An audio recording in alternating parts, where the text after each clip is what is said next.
कहानी थी प्राचीनपुर नामक एक छोटे परंतु संपन्न राज्य की। इस राज्य को चारों ओर से घने जंगलों और ऊंचे पर्वतों ने घेरा हुआ था। प्राचीनपुर अपनी समृद्धि, कला और ज्ञान के लिए प्रसिद्ध था। यहाँ के लोग राजा वीरेंद्र को एक न्यायप्रिय शासक और कुशल रणनीतिकार के रूप में मानते थे। राजा वीरेंद्र का राज्य जितना संगठित था, उतना ही उनका परिवार भी। उनकी एकमात्र संतान राजकुमारी अवन्या राज्य की सबसे बड़ी संपत्ति मानी जाती थी। अवन्या का सौंदर्य सिर्फ उनके रूप तक सीमित नहीं था, उनकी बुद्धिमत्ता और दयालुता ने पूरे राज्य का हृदय जीत लिया था।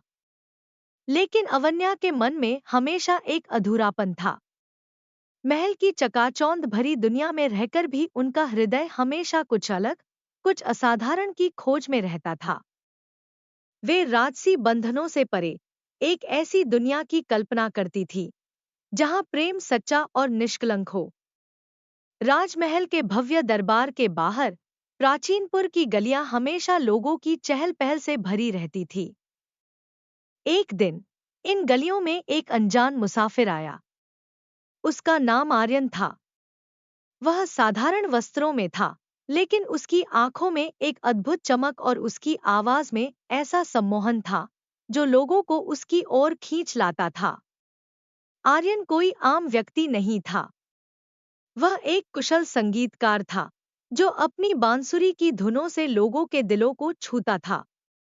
उसकी धुनों में प्रेम, पीड़ा और एक अज्ञात रहस्य था, जो सुनने वाले को जादू की दुनिया में ले जाता। उस दिन जब आर्यन ने प्राचीनपुर के मुख्य चौक में अपनी बांसुरी बजानी शुरू की, तो पूरा बाजार ठहर सा गया। लोगों ने ऐसा संगीत पहले कभी नहीं सुना था।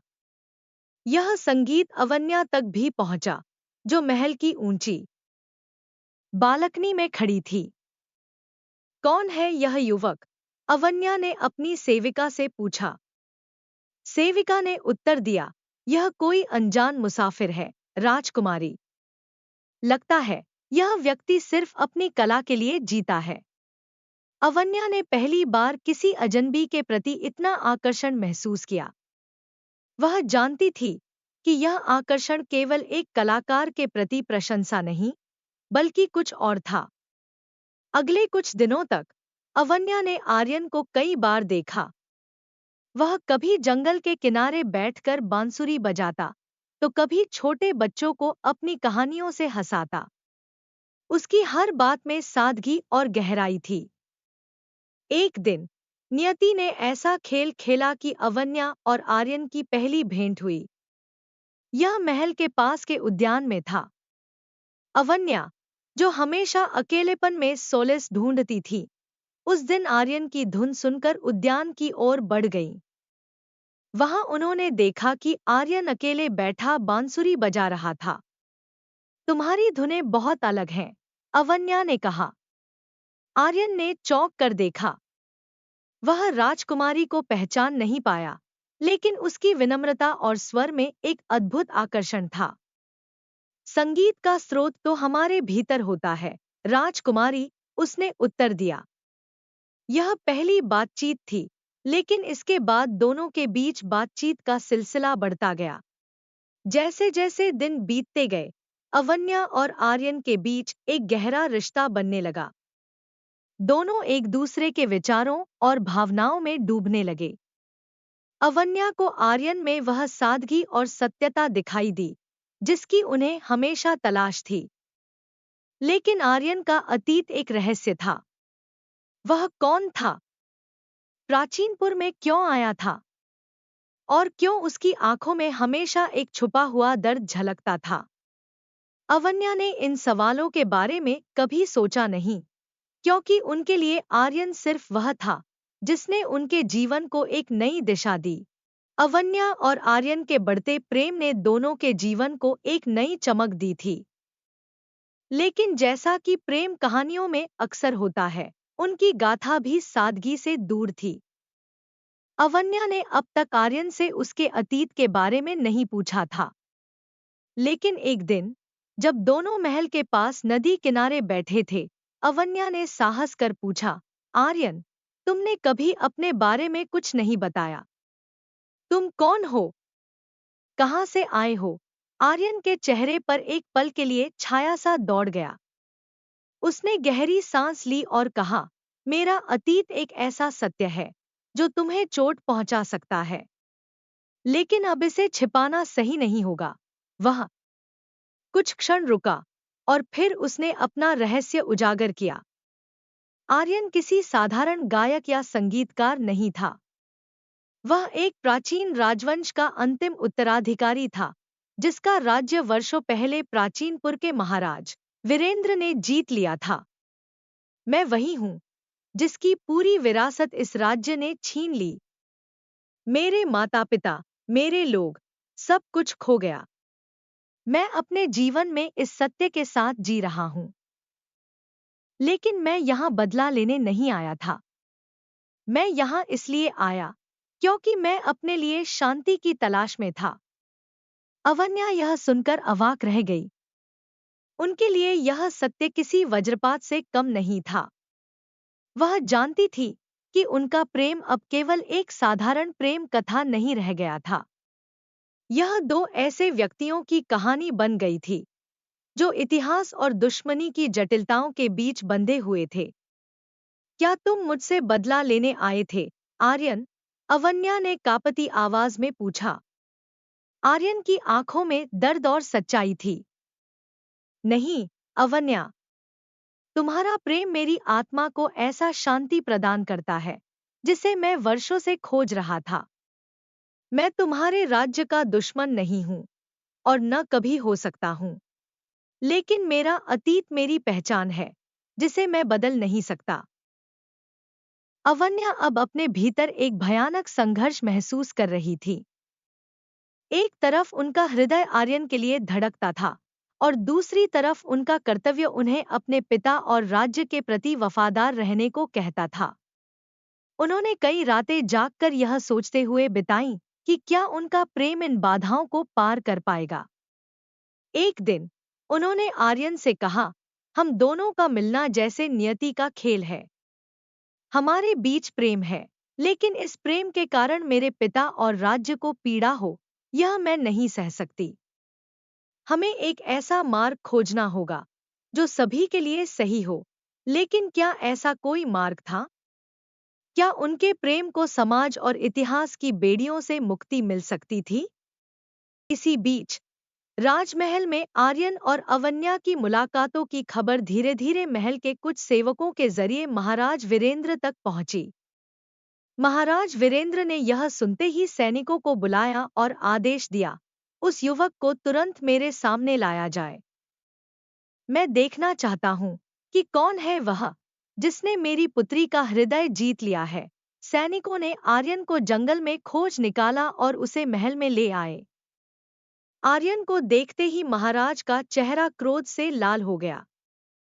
तो यह है वह युवक जो मेरी पुत्री के सपनों में रंग भर रहा है, महाराज ने कड़क स्वर में कहा। क्या तुम जानते हो, तुम्हारा यह दुस्साहस तुम्हारे लिए मृत्यु का कारण बन सकता है। आर्यन ने महाराज की आंखों में देखा।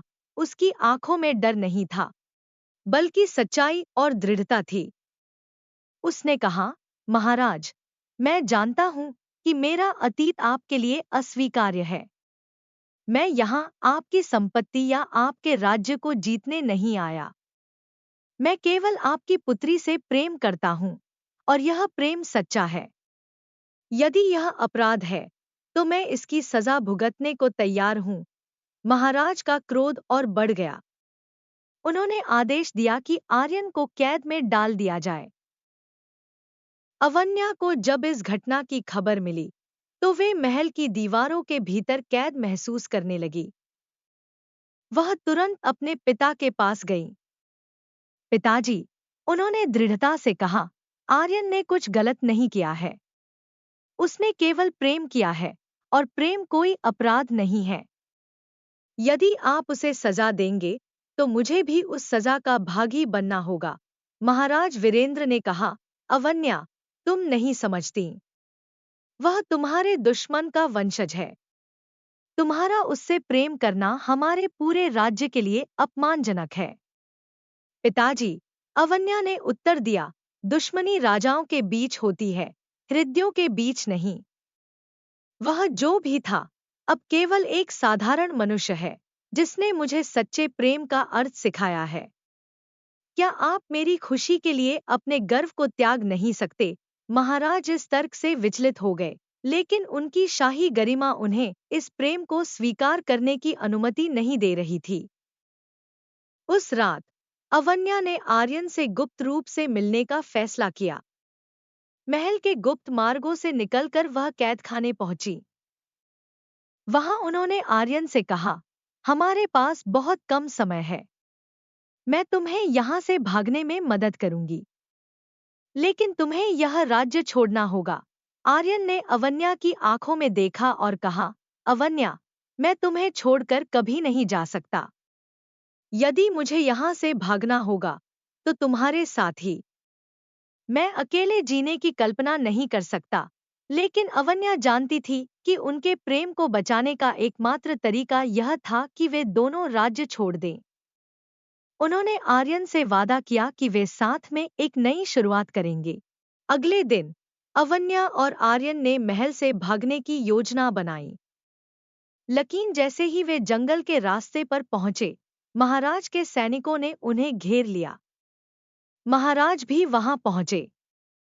उन्होंने कहा, तुम दोनों ने मेरे आदेशों की अवहेलना की है। अब तुम्हें इसकी सजा भुगतनी होगी। अवन्या ने अपने पिता के सामने खड़े होकर कहा, पिताजी, यदि आप आर्यन को सजा देंगे, तो मुझे भी वही सजा दें। मेरा जीवन उसके बिना व्यर्थ है। कृपया हमारे प्रेम को समझिए। हम आपके राज्य को कोई हानि नहीं पहुंचाना चाहते। हमें बस शांति से जीने दीजिए। महाराज ने पहली बार अपनी पुत्री की आंखों में ऐसा प्रेम और साहस देखा। उनकी कठोरता धीरे धीरे पिघलने लगी। उन्होंने गहरी सांस लेते हुए कहा, तुम दोनों मेरे राज्य को छोड़कर जा सकते हो, लेकिन याद रखना, यह राज्य तुम्हें कभी अपना नहीं मानेगा। मेरा आशीर्वाद तुम्हारे साथ हो सकता है, पर तुम्हारी जगह यहाँ नहीं है। अवन्या और आर्यन ने महाराज के पैरों पर झुककर धन्यवाद दिया।